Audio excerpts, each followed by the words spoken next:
recordemos el día pasado ya nos preguntamos por qué creo en la vida eterna. Recordad. Vamos a seguir en ese mismo tema. Y vamos a recordar y leer nuevamente el texto de Hebreos 9:27. Y así como a los hombres les está establecido morir una vez y después de esto el juicio, nos dice la palabra de Dios que morimos una sola vez y después de la muerte viene el juicio. ¿Y qué pasa en ese juicio? ¿Y qué pasa después del juicio? Es interesante, hay un texto en el que San Pablo, con un ejemplo, acudiendo al ejemplo de la construcción de una casa, explica qué ocurre tras este juicio. Podemos verlo en la primera carta a los Corintios, capítulo 3, versículos 10 al 15. según la gracia de Dios que me fue dada, yo como sabio arquitecto puse los cimientos y otro edifica encima. Cada uno mire cómo edifica, que cuanto al fundamento nadie puede poner otro sino el que está puesto, que es Jesucristo. Si sobre este fundamento uno edifica con oro, plata, piedras preciosas o maderas, heno o paja, su obra quedará de manifiesto. El día efectivamente la manifestará, ya que ha de manifestarse en el fuego, y es este fuego el que probará cuál fue la obra de cada uno. Aquel cuya obra subsista recibirá el premio, y aquel cuya obra sea abrasada sufrirá el daño. Él, sin embargo, se salvará, pero como quien pasa por el fuego. Y el versículo 16 y 17. ¿No sabéis que sois templos de Dios y que el Espíritu de Dios habita en vosotros? Si alguno destruye el templo de Dios, Dios le destruirá a él, porque el templo de Dios es santo y este templo sois vosotros. Fijémonos en el ejemplo que pone San Pablo y que es muy gráfico.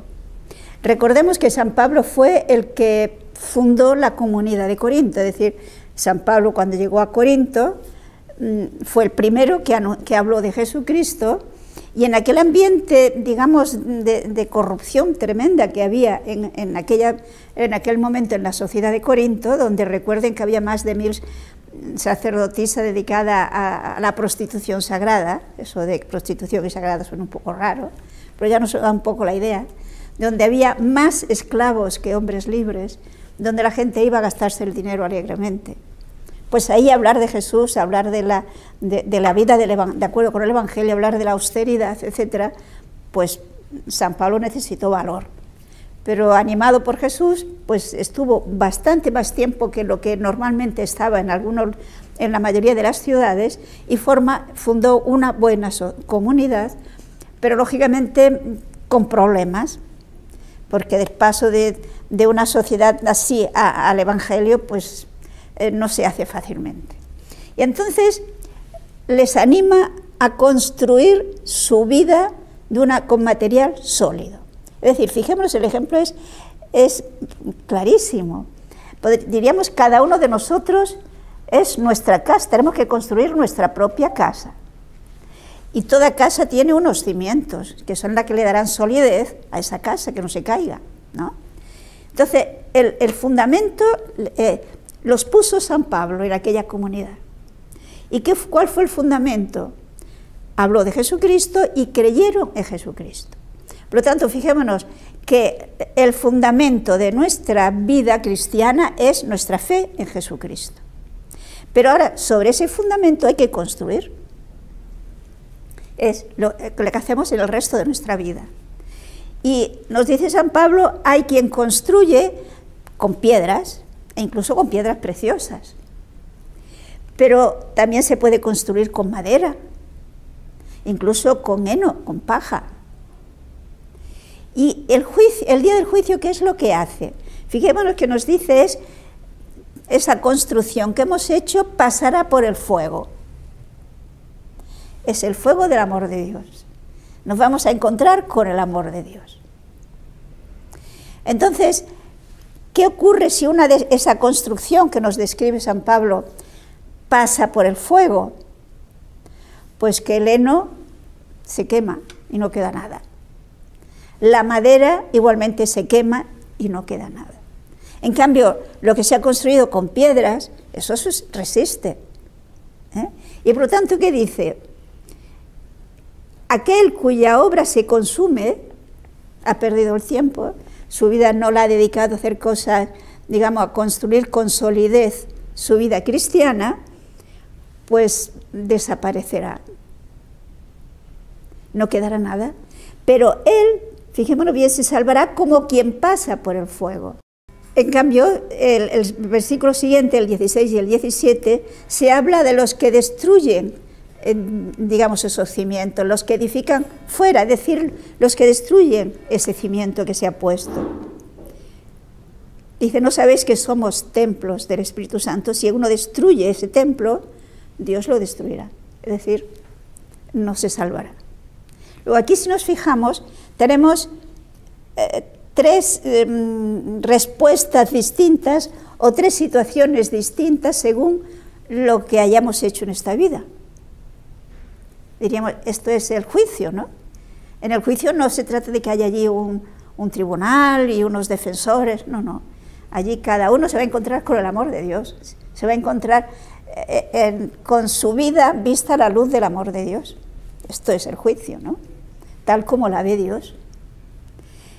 Que hemos construido con solidez, es decir, hemos vivido realmente lo que nos dice el Evangelio. No olvidemos que básicamente es el amor, en eso conocerán que somos discípulos suyos. Pues esos, si la prueba, si se va a encontrar con el amor, pues Jesús le dirá, entra en la casa de tu Señor. Es decir, llegará al cielo. Pero puede ser que haya construido su vida cristiana, pues qué sé yo, en sentimientos, en cosas que no tienen solidez.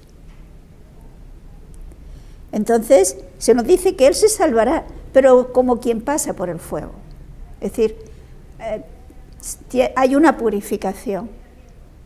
Es el purgatorio. O sea, fijémonos que aquí se nos habla claramente, por lo tanto, de los que se salvan, que van al cielo, de los que pasan por el purgatorio, se salvan, pero como que quien pasa por el fuego ha perdido su vida, pero no ha perdido el fundamento, no ha perdido su fe en Cristo, no ha perdido su unión con Cristo. Esto es lo fundamental. Y hay quienes destruyen ese fundamento y por lo tanto se pierden. Por consiguiente, de aquí nos podemos fijar que tras el juicio, pues dependiendo de qué hayamos construido en nuestra vida, nos podemos encontrar con el gozo de Dios, el cielo, nos podemos encontrar con la pérdida de Dios, la pérdida del amor, que es el infierno, o nos podemos encontrar con un tiempo de purificación tras el cual llegaremos al cielo, que esto es el purgatorio. O sea que, como ven, con este ejemplo que nos pone San Pablo, en unos pocos versículos se nos expresa lo que realmente nos vamos a encontrar después de esta vida. Porque fijémonos un texto de la primera carta de San Juan, capítulo 3, versículos 1 al 3. Ved qué amor nos ha mostrado el Padre, que seamos llamados hijos de Dios y lo seamos. Por esto el mundo no nos conoce, porque no le conoce a Él.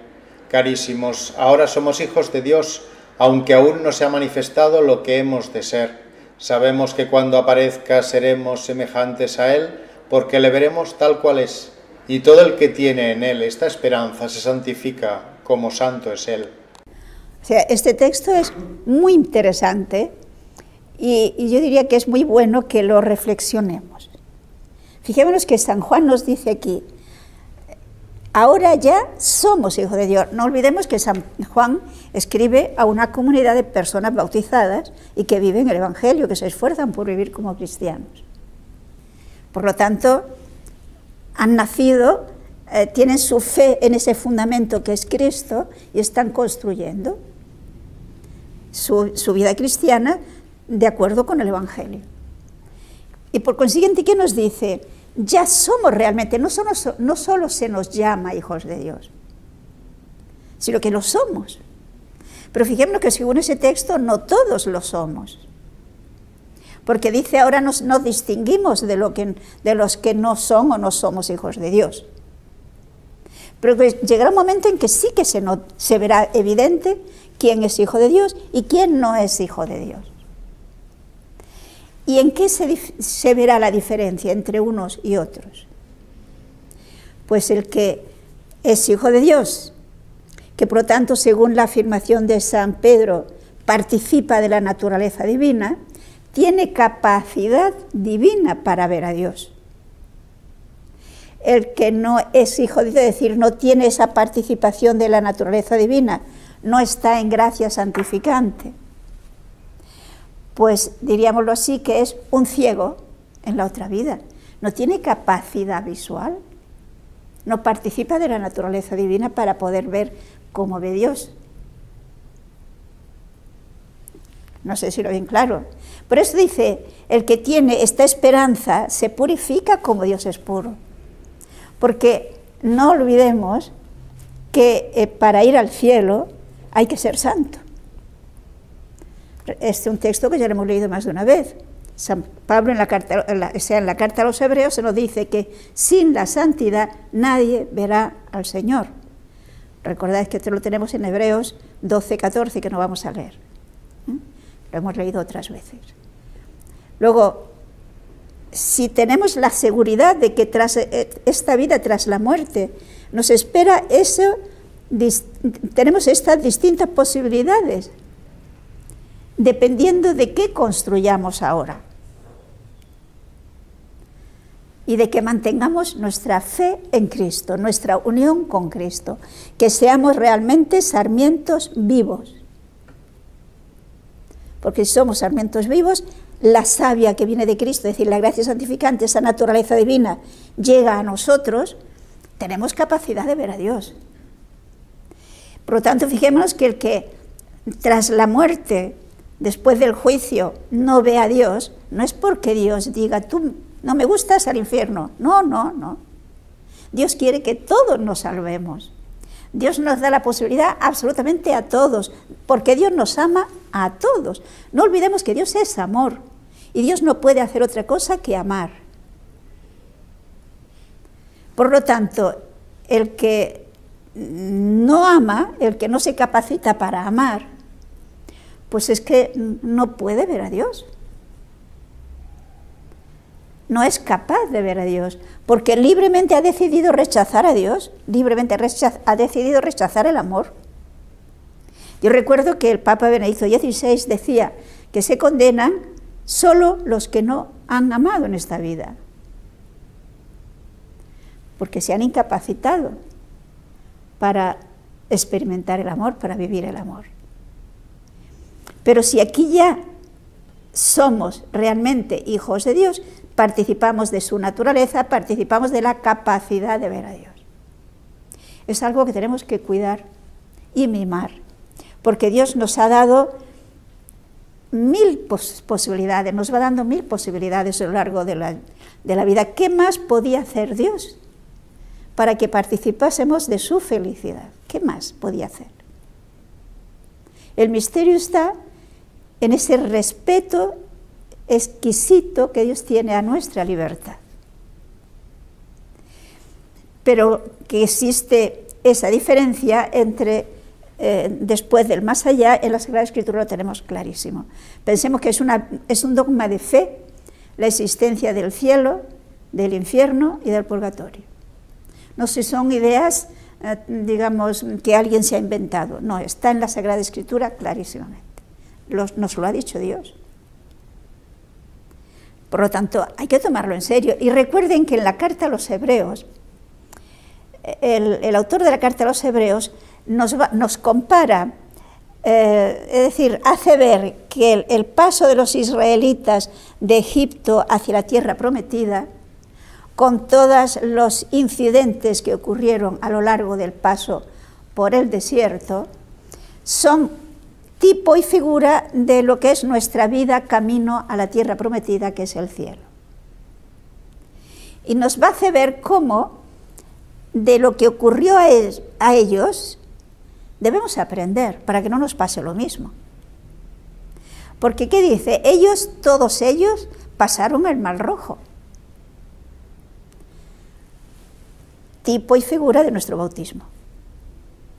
Todos ellos comieron el maná, tipo y figura de la Eucaristía. Todos ellos fueron protegidos por Dios, dándoles el agua, dirigiéndoles, cuidándoles. Pero ¿cómo reaccionaron muchos de ellos?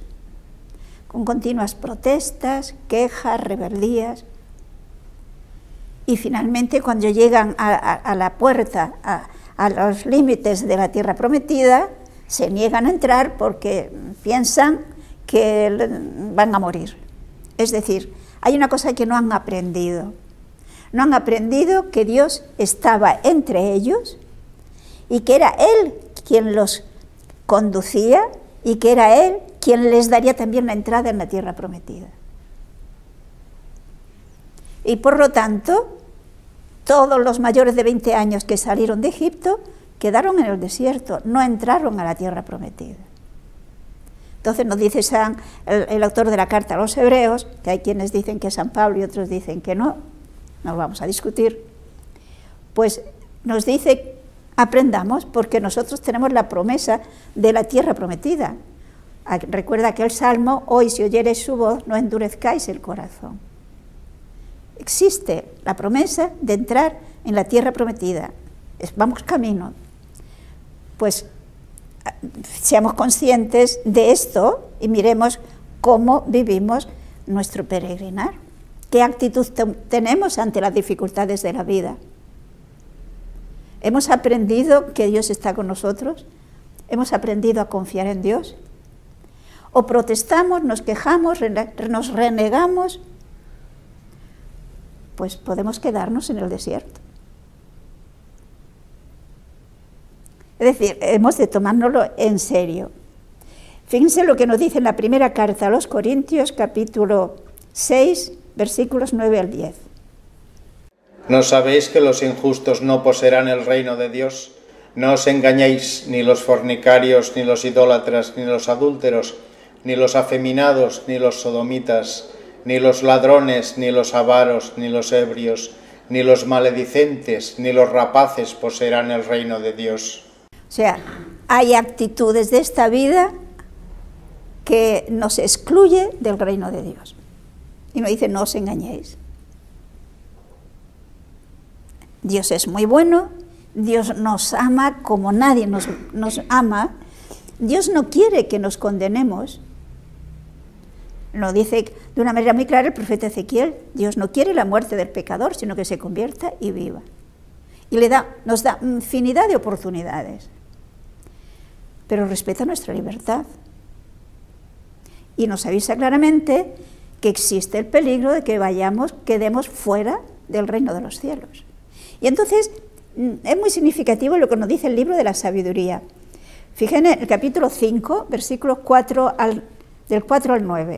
Nosotros, insensatos, tuvimos su vida por locura y su fin por deshonra.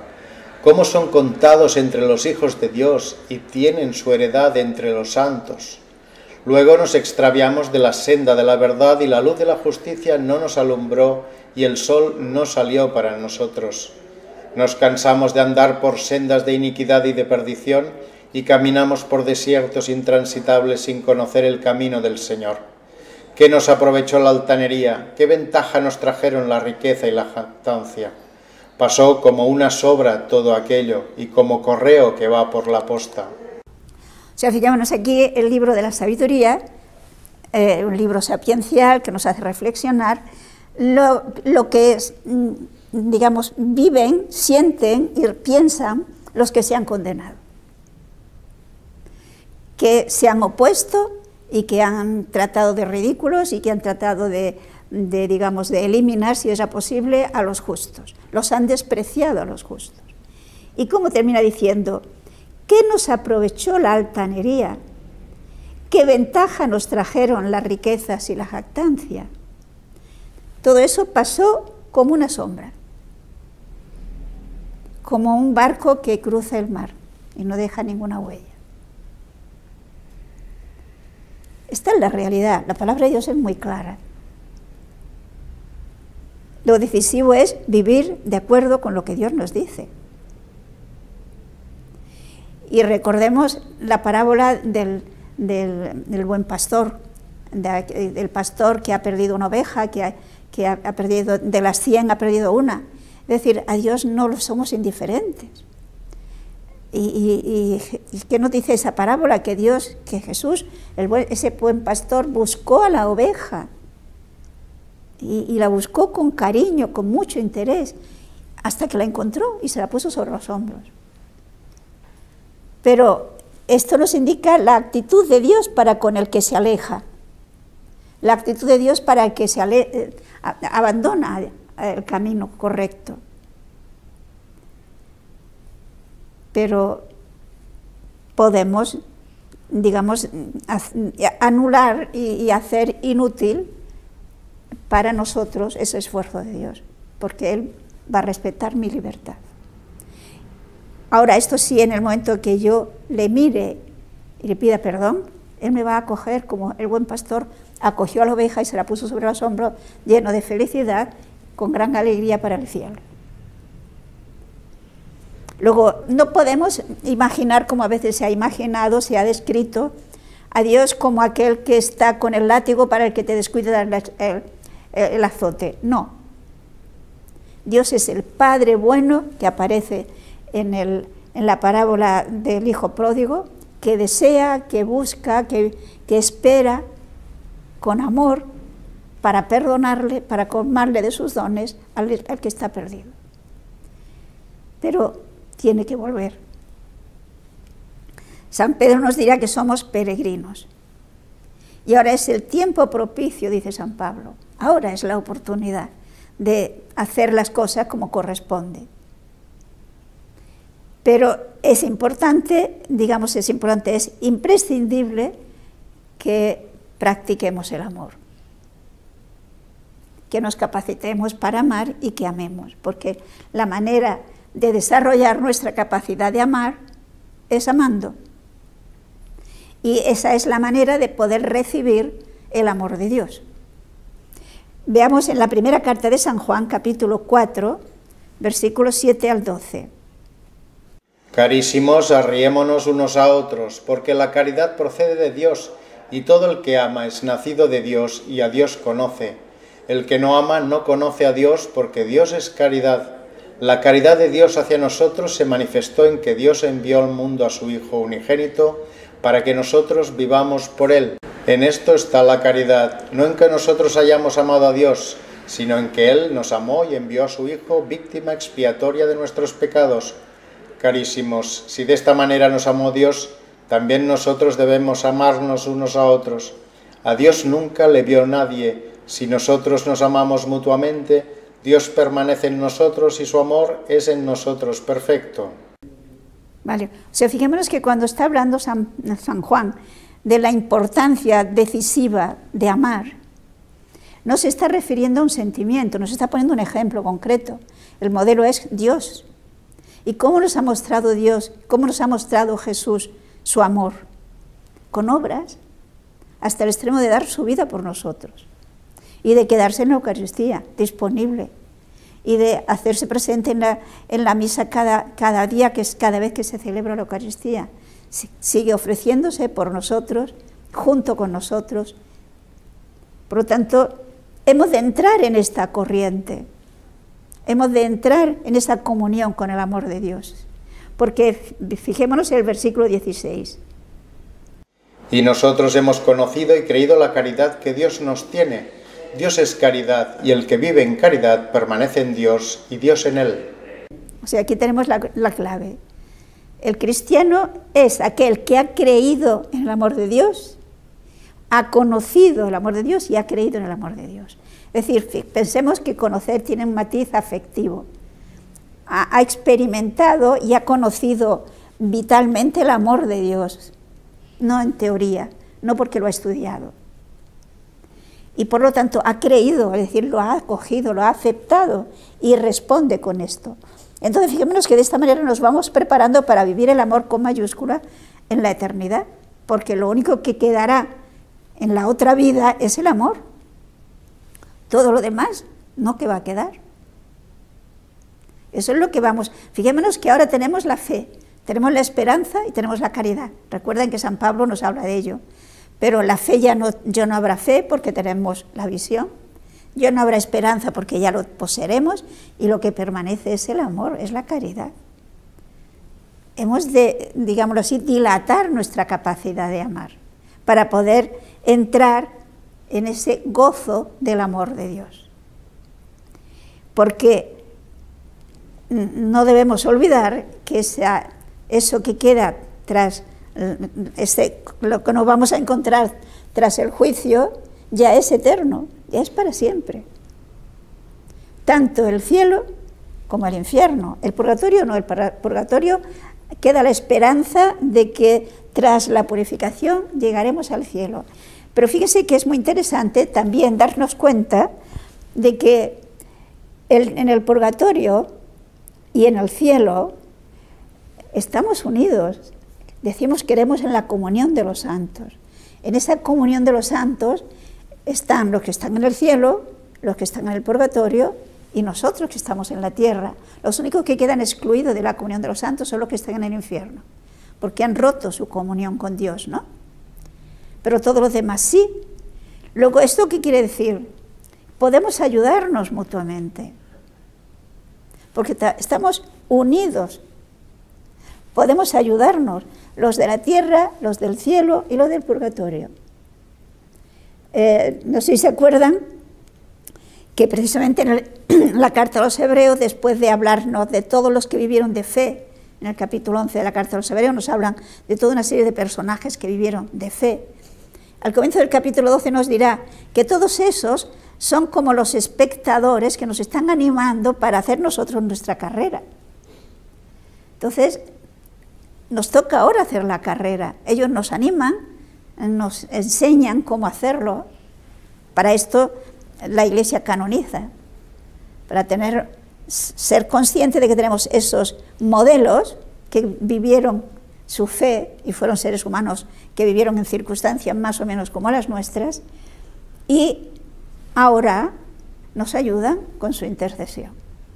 Pero también podemos ayudar a los que están en el purgatorio, y los que están en el purgatorio nos pueden ayudar a nosotros. Hay un texto que es muy, muy interesante en la segunda carta a los Macabeos, el capítulo 12, los versículos 42 al 46. Supongo que recuerdan el relato, digamos, de qué trata el libro de los Macabeos. Recordemos que Antíoco Epífanes quiso imponer la religión pagana al pueblo de Israel, hubo una persecución contra los creyentes y se rebelaron Macabeo con todo un grupo de gente, ¿no? Y al frente estaba Judas Macabeo. Bien, entonces, en esta lucha, era una lucha para defender la fe, el derecho a poder adorar al verdadero Dios. Y en una de estas luchas, pues murieron algunos de los que habían estado en la guerra, o sea, de los que habían intervenido en aquella batalla, judíos que habían intervenido en aquella batalla. Por lo tanto, fijémonos que se trataba de personas que se estaban jugando la vida por amor a Dios, porque se trataba de defender el derecho a vivir como creyentes. Y entonces encontraron que en sus vestidos de estos soldados que habían muerto, pues tenían unos ídolos. Por lo tanto, comprendieron que su fe en Dios no era del todo limpia. La habían mezclado con otras cosas. Es decir, lo principal es que amaban a Dios, habían jugado la vida, insisto, por Dios, pero no era del todo limpio. Entonces, ¿qué hace Judas Macabeo? Leamos los versículos 42 al 46. Volvieron a la oración rogando que el pecado cometido les fuese totalmente perdonado, y el noble Judas exhortó a la tropa a conservarse limpios de pecado, teniendo a la vista el suceso de los que habían caído, y mandó hacer una colecta en las filas, recogiendo hasta 2000 dracmas, que envió a Jerusalén para ofrecer sacrificios por el pecado, obra digna y noble, inspirada en la esperanza de la resurrección. Pues si no hubiera esperado que los muertos resucitarían, superfluo y vano era orar por ellos, mas creía que a los muertos les está reservada una magnífica recompensa. Obra santa y piadosa es orar por los muertos. Por eso hizo que fuesen expiados los muertos, para que fuesen absueltos de sus pecados.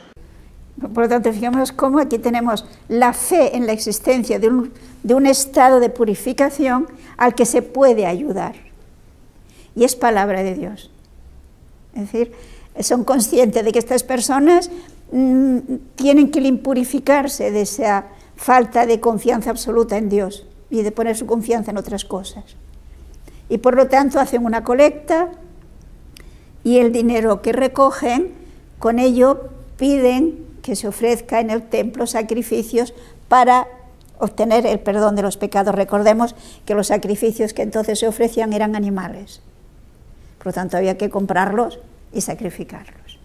Y tiene esta afirmación, precisamente oran porque tienen la seguridad de la inmortalidad y tienen la seguridad de la resurrección de los muertos, y nos dice que es cosa agradable a Dios.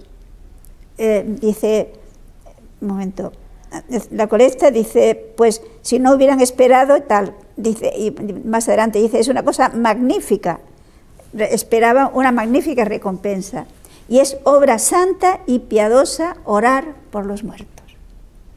Es palabra de Dios.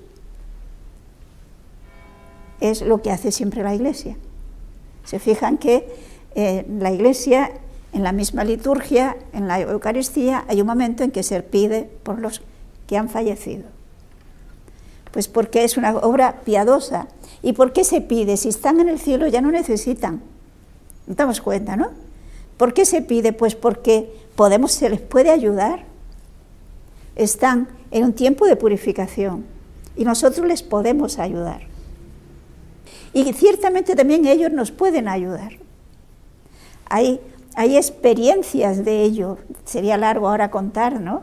De personas que han acudido a las almas del purgatorio, a los que están en el purgatorio para que les ayuden, y efectivamente le han ayudado. Yo recuerdo un caso, quizás les cuento brevemente lo que María Benedicta cuenta respecto de su madre. Su madre en un momento dado no era creyente en aquel momento, estaba en una situación muy difícil, no encontraba trabajo, la situación económica iba mal, y entonces María Benedicta ya era católica y le sugirió a su madre que ofreciera una misa por las almas del purgatorio por cada alumno que tuviera. Y entonces ella debía estar tan desesperada que, bueno, pues ofreció a las almas del purgatorio una misa al mes por cada alumno. Y empezaron a venirle alumnos.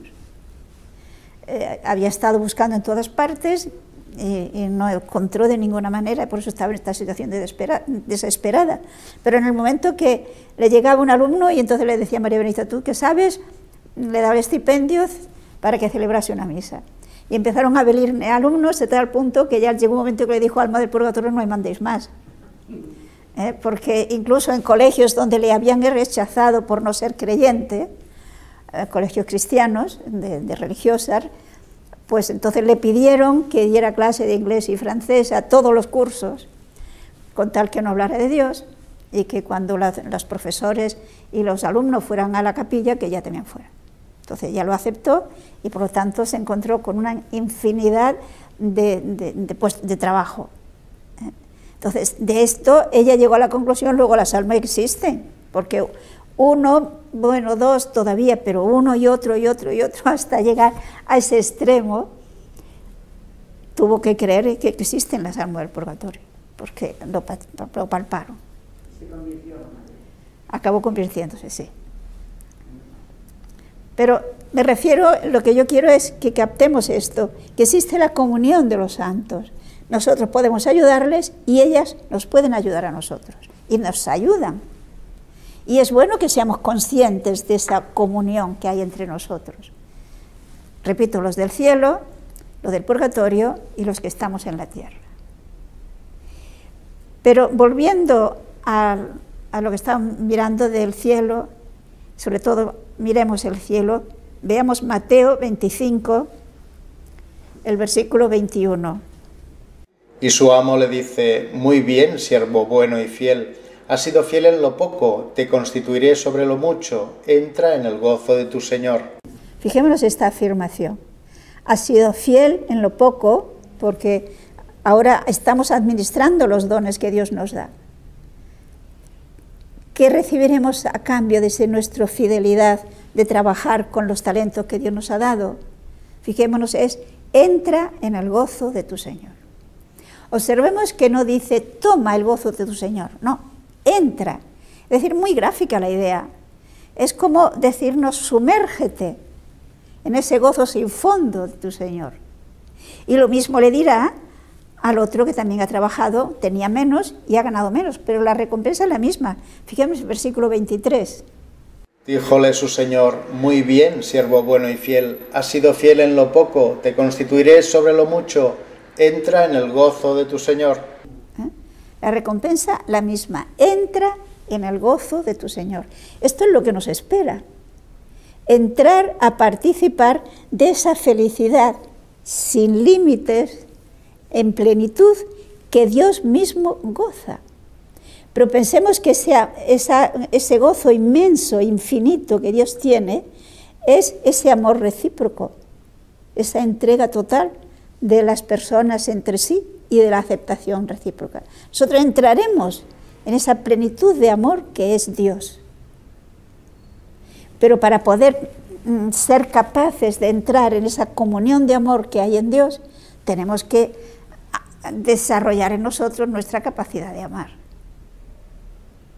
Si yo vivo egoístamente y solo me preocupo de lo que a mí me gusta, lo que a mí me interesa, mi comodidad, ¿cómo puedo yo ser capaz de gozar de ese amor infinito de Dios?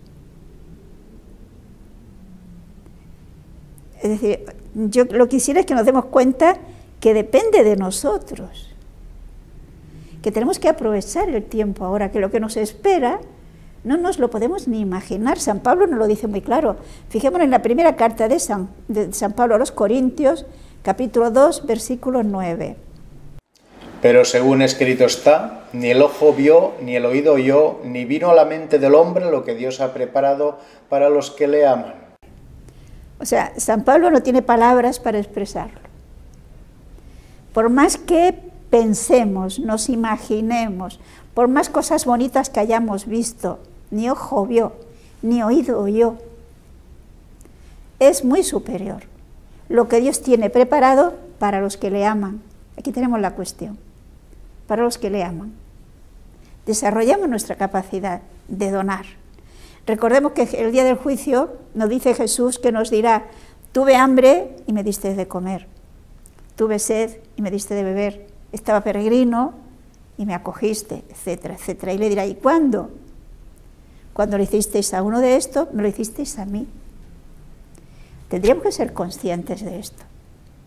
¿Cuántas oportunidades nos da Dios a lo largo de nuestra vida para dilatar nuestra capacidad de amar? Es decir, para practicar el amor. A veces fijémonos que perdemos el tiempo tontamente en plantearnos, y yo no sé si esta persona lo va a aprovechar o no lo va a aprovechar, si esta persona va a abusar de mí o no va a abusar de mí. Fijémonos que ese es su problema. Esta es una expresión que no me gusta, pero es así. Allá él con lo que haga. Yo se lo doy a Cristo. Yo es a Cristo a quien manifiesto mi amor, porque Él me ha dicho que lo que le dé al otro, se lo estoy dando a él. Luego yo estoy desarrollando mi capacidad de amar. Que él me engaña, él dará cuenta a Dios. Yo no. En cambio, yo he desarrollado mi capacidad de amar. San Ignacio de Loyola se planteaba, bueno, a la hora de decidir, pensemos qué nos gustaría haber hecho el día del juicio. En este caso, en aquel otro, el día del juicio, a mí, ¿qué me habría gustado que yo ahora hubiera hecho? Pues hazlo. No sé, evidentemente no es fácil, pero con la ayuda de Dios podemos. Y es más, está demostrado que cuanto más generosas seamos, cuanto más generosos seamos, Dios nos va a dar más y más vamos a poder dar. A ver, yo el ejemplo lo tengo clarísimo en el caso de María Benedicta. María Benedicta es una persona que dio, había un momento en que me dijo, si la gente supiera lo que damos, pensarían que somos millonarias. No sé cómo la gente se enteraba y entonces acudían a ella personas que no la habían conocido, pero se pasaba la voz. Y era de una generosidad realmente impresionante, de una generosidad pronta y generosa. Porque decía que hacer esperar al pobre es hacer esperar a Dios. Y yo creo que ahora no se ha arrepentido de lo que hizo. Y pudo hacer todo eso. ¿Cómo lo pudo hacer? Ella misma se preguntaba a veces, que no sé cómo se puede hacer, pero lo pudo hacer. ¿Por qué? Porque cuando hay en nosotros esa disponibilidad, Dios nos lo facilita. Por lo tanto, yo diría, no pongamos el acento tanto en la actitud del otro, cuanto en que yo quiero abrirme al amor de Dios. Yo quiero amar más para ser capaz de ser más amada. Porque eso, repito, va a ser para toda una eternidad. Y fijémonos que San Pablo, precisamente ante la posibilidad de la muerte, es decir, él tenía clarísima la conciencia de que tras la muerte se puede ir directamente con Dios. Se puede ir directamente con Dios. Fijémonos, por ejemplo, en la carta a los Filipenses, capítulo 1, versículos 21 al 23. Porque para mí el vivir es Cristo y el morir ganancia, y aunque el vivir en la carne es para mí fruto de apostolado, todavía no sé qué elegir. Por ambas partes me siento apretado, pues de un lado deseo morir para estar con Cristo, que es mucho mejor. Vale, o sea, por lo tanto, fijémonos cómo San Pablo está convencido, dada su vida de entrega total a Dios, que tras la muerte le espera el encuentro con Cristo. Y eso para siempre. Y esto considera que es lo mejor que le podía pasar. La muerte, por lo tanto, la considera como una ganancia. O recuerden el caso del buen ladrón. Jesús le dice, hoy estarás conmigo en el paraíso. Por lo tanto, podemos, tras la muerte, encontrarnos en el cielo y gozar eternamente de Dios. ¿Qué es lo que nos puede detener en el purgatorio? Pues nuestro egoísmo, nuestra falta de generosidad, nuestra falta de fidelidad. Y como dice en el Apocalipsis, en el cielo reinaremos por los siglos de los siglos. Y ya no habrá llanto, ni duelo, ni muerte, ni nada que se le parezca. Eso es lo que nos espera. Y vamos a terminar con un texto del Salmo 36. 36-35, ya saben que hay esa doble numeración. Los versículos 9 y 10. Sácianse de la abundancia de tu casa y los abrevas en el torrente de tus delicias, porque en ti está la fuente de la vida, en tu luz vemos la luz. Bueno, fíjense cómo nos describe el salmista el gozo del cielo. Nos saciaremos de la abundancia de tu casa. Es decir, no queda hambre, no queda, todas nuestras apetencias estarán satisfechas, no quedará ningún deseo sin cumplirse. Nos saciaremos, el que se ha saciado no tiene hambre. Nos abrevarás en el torrente de tus delicias, porque en ti está la fuente de la vida, y en tu luz veremos la luz. Esto es lo que nos espera, y esto es cierto, es palabra de Dios, nos espera eso. Pues no perdamos el tiempo, miremos qué estamos construyendo, cómo estamos construyendo nuestra vida. No la construyemos con sentimentalismos, con cumplir las apariencias, con cumplir con obligaciones, por cumplir. Sino pongamos amor, pongamos apertura de vida de nuestro corazón para acoger a los demás. Aprovechemos la oportunidad para ser capaces de saciarnos de las delicias de Dios, para ser capaces de entrar en el gozo de Dios. Porque lo contrario sería quedar en las tinieblas exteriores, donde nos lo describen como el crujir y rechinar de dientes, donde están las tinieblas exteriores, donde nos encontraremos con el fuego, que el fuego, fijémonos, el fuego del infierno no es un fuego material, puesto que está atormentando la materia, pero no es un fuego simbólico. Es precisamente ese choque terrible del encuentro del alma con Dios, en ese choque que supone encontrarse el amor con el egoísmo. Es como si un avión en pleno vuelo choca contra una montaña, se incendia. ¿Y de dónde ha salido el fuego? ¿De dónde ha salido el combustible? El combustible está en el avión y el fuego es del choque. Nosotros chocamos, el que se condena choca con esa santidad infinita de Dios que no puede cambiar Dios. Y el que ha muerto tampoco ya puede cambiar. Es ahora cuando podemos cambiar. Y de nosotros depende una cosa u otra. Y esto es una realidad. No son historietas, son realidades. Pues pensémoslo bien, ¿no? Y fijémonos que el resultado, yo no estaría contenta si el resultado sería, uy, qué miedo, no, al contrario. El resultado es, tengo tiempo, tengo oportunidades, ánimo y adelante, que nos espera una maravilla. Ánimo y adelante. Y fuera egoísmos, y fuera tibiezas, y fuera dudas.